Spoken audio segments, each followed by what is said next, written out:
नमस्कार साथियों। तो कैसे हैं आप लोग? उम्मीद है आप लोग अच्छे होंगे, मस्त होंगे और स्वस्थ होंगे और अच्छे से पढ़ाई कर रहे होंगे।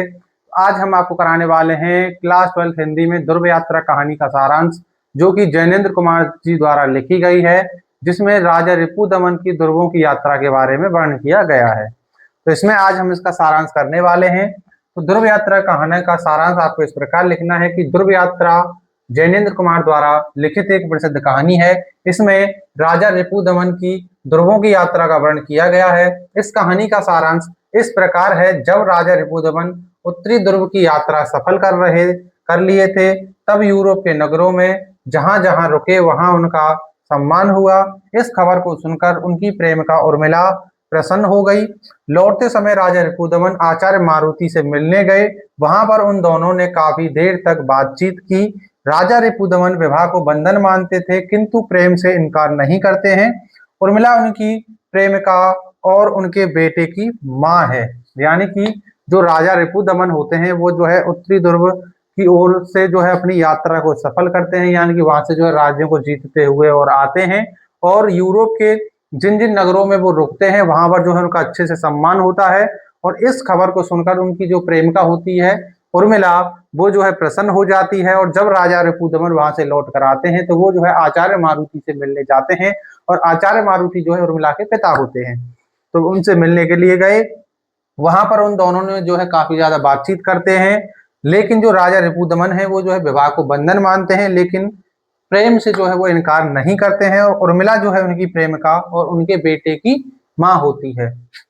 आगे आता है कि यह बात उनके अलावा और कोई नहीं जानता। रिपुदमन उर्मिला से कहता है कि वह अब पारिवारिक जीवन में शामिल होना चाहता है, पर उर्मिला इनकार कर देती है और कहती है कि अभी आपको दक्षिण ध्रुव पर विजय प्राप्त करनी है। आचार्य मारुति रिपुदमन को बताते हैं कि उर्मिला उसकी सगी पुत्री है, इसे विवाह करके साथ रहना चाहिए। उर्मिला किसी की भी बात नहीं मानती है।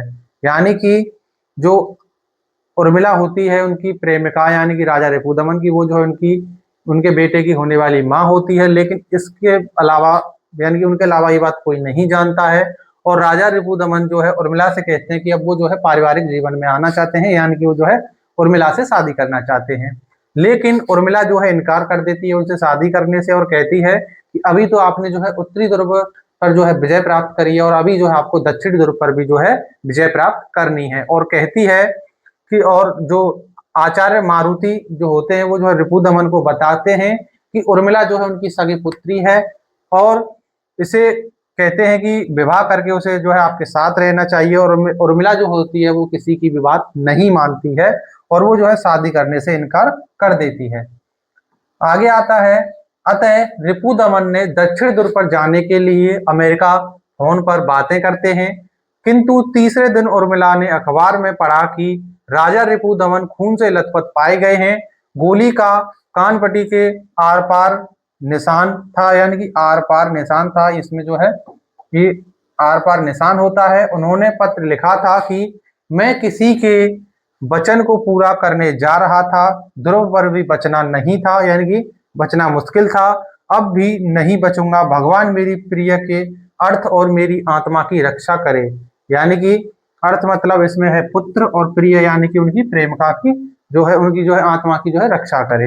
तो ये जो है ध्रुव यात्रा कहानी जैनेन्द्र कुमार जी द्वारा लिखी गई है। कि उम्मीद है कि आपको ये अच्छे से समझ में आई होगी, और इसी प्रकार आपको इसका सारांश लिखना है ताकि आपको पूरे नंबर अच्छे से मिल सकें।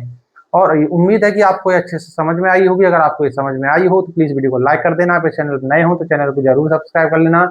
मिलते हैं अगली वीडियो में, तब तक के लिए जय हिंद, वंदे मातरम।